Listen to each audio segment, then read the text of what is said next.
We've all heard of the Holocaust, the deadliest genocide in history. 6 million Jews, including 1.5 million children, systematically murdered by the Nazis. But I recently met one of the children who survived the slaughter. He's now 80 years old and wrote a book about what he and his family went through, staying one step ahead of Hitler. This is 13 News at 6. Yesterday's storm left south central Kentucky counties cleaning up for hours on end today. Good evening, and thank you for being with us. I'm Gene Burke. Our Catherine Gardner made her way out to Barron County to check out some of the leftover storm damage. She's in studio now to begin our team coverage in the Heisville area. Gene. Catherine, storm damage also managed to make a ruckus here locally. One business in Bowling Green sustained significant damage to one particular part of the plant, its roof. Shiloh Industries on Jody Richards Drive says a section of 100 to 200 feet of roof was blown away by the strong winds. There were no reported injuries. For the second time in just over a week, the Metcalfe County community of Center was attacked by a tornado. Continuing our team storm coverage, Whitney Davis spoke with people who say they're just thankful no lives were lost. If you live in Metcalfe County and would like to report storm damage or request living assistance due to storm damage, call the Red Cross at 270-565-4181. Shane, former Glasgow Police Chief Guy Turcotte has lost his lawsuit against the city. Turcotte's suit claimed interim police chief James Duff had engaged in a pattern of unfounded criticism, harassment, baiting, and abuse of power. But today, Barron Circuit Judge John T. Alexander granted the city's motion for summary judgment and dismissed Turcotte's suit. Judge Alexander's ruling said Turcotte failed to show Duff had engaged in abuse of power, unfounded criticism, harassment, or baiting of Turcotte. The judge's ruling is open to appeal.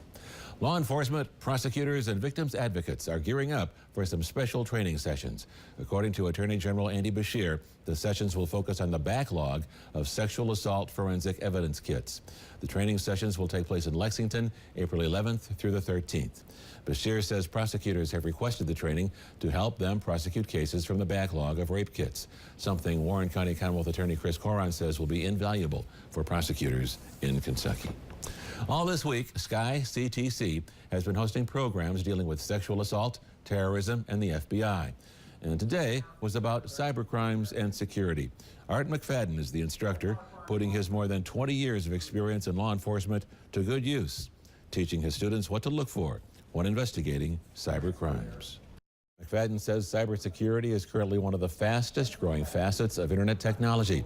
He says there are a lot of jobs in the field right now, and they'll just become more plentiful in the future. This is one of the most iconic images of World War II, raising the flag on Iwo Jima. For most of us, it's just a picture in a history book, but it means much more to a 91-year-old veteran in Franklin, Kentucky. He remembers the fierce fighting, the loss of comrades in arms, and the feeling when that flag went up, because he was there. Next on 13 News at 6, Jacqueline Nye will join us live from Bowling Green Ballpark as we go behind the scenes of gearing up for baseball season. When you think spring, a few things come to mind: warmer days, rain, and of course, baseball. Tonight is the Hot Rods home opener. And before we batter up, our Jacqueline Nye joins us live to show us just what the crew does to prepare for the season. Yeah, Gene. And the rain is going to stay away from the ball game tonight? Yeah, for the most part. Again, there could be a sprinkle or two this evening, but I don't think it will be much more than that. Well, that's good. And although it's a bit chilly, like Jacqueline mentioned, it's a great day for baseball. Then who better to go in depth on the Hot Rods, along with other sports, than Mike Cleff. He joins us live now from Bowling Green Ballpark. Going to start out chilly tonight. Yeah, have the jacket if you're going to be out and about. At least the rain will start to wind down. A couple of sprinkles around Bowling Green. More showers to the north and east right now. And Gene, I don't think our next decent chance for rain will show up until next Tuesday. And more good news, no more severe weather in the foreseeable future. I think things will stay quiet around here at least for a little while. That's the best news of the day. Indeed. Thank you, Shane. Thank you all for joining us. That's it for 13 News at 5. To give us a heads up on your hometown news, go to WBKO.com and click Submit a Story on our homepage. Gene? Shane, next week is National Public Safety Telecommunications Week. To celebrate all the dispatchers do, the Western Kentucky University Police Department took our Whitney Davis behind the scenes to introduce us to some of the hardest working people in Southern Kentucky.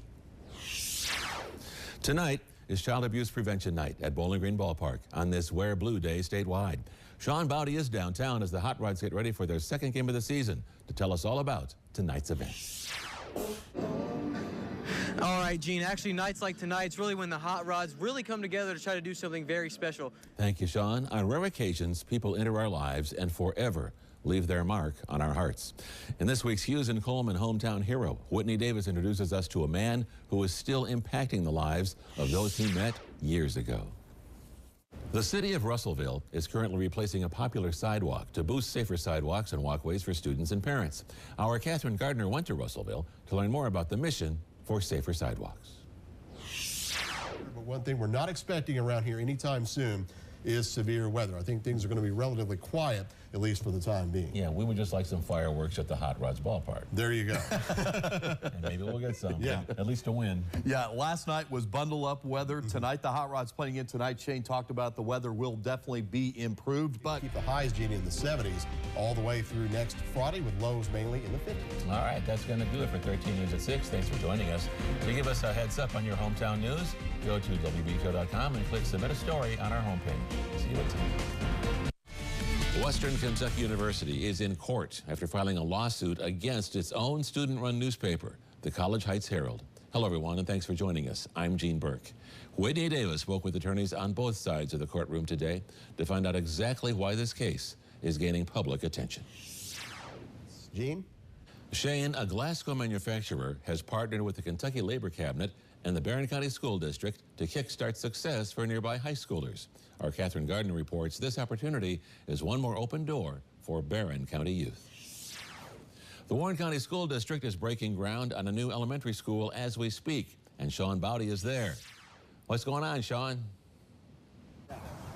Well, Gene, today is much more of a ceremonial groundbreaking than it is an actual groundbreaking. Protesters are currently in downtown Bowling Green, outside the offices of Senate Majority Leader Mitch McConnell, where they are demanding a push into the allegations that Russia interfered in the presidential election. Gloria Ruth Finney is there on the scene of the protest and tells us why they feel it's important to have their voices heard. Today was the 36th annual National Peace Officers Memorial Day. Police departments across the country honored their fallen comrades in arms with memorial services, speeches, and wreath-laying ceremonies. In Glasgow, members of the Barron County Sheriff's Office, County Judicial System, City Government, and State Police joined Kentucky Justice and Public Safety Secretary John Tilley in the ceremony. And it's just critical that we remember those who have laid their lives on the line for us, the men and women who've gone before us. Tilley also thanked those who continue to serve. In 1962, President John F. Kennedy signed a proclamation designating May 15th as Peace Officers Memorial Day, and the week in which that date falls as National Police Week.